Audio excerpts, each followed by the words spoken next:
Il pensait avoir trouvé la maison idéale. Mais il venait d'emménager à côté d'un endroit où les morts reviennent à la vie. Louis Creed s'installe avec sa femme, sa fille Ellie, leur petit garçon Gage et leur chat Church, dans une maison située près d'une route où les camions roulent à toute vitesse. Leur voisin, Jude, un vieil homme très sympathique, les met rapidement en garde contre les dangers de cette route. Quelques jours plus tard, le chat de la famille est écrasé. Voyant la tristesse d'Ellie, Jude emmène Louis dans un ancien cimetière caché au cœur de la forêt.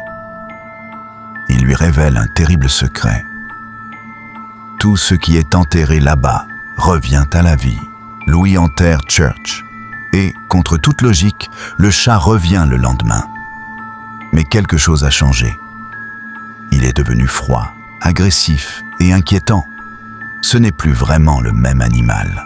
Louis comprend alors que ce lieu est maudit. Malheureusement, le pire arrive. La petite Ellie est renversée par un camion et meurt.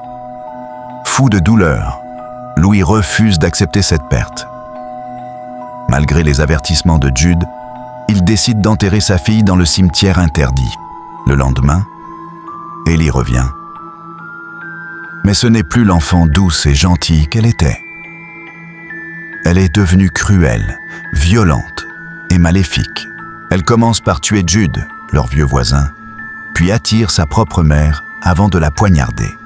Quand sa mère revient à son tour, elle est elle aussi transformée.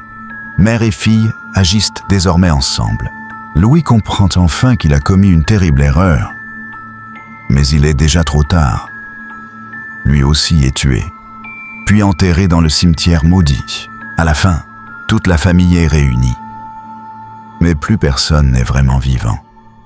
Tous sont revenus sous une forme terrifiante, prisonniers de cette malédiction. Ils voulaient simplement retrouver ceux qu'ils aimaient, mais parfois, certains morts ne devraient jamais revenir à la vie.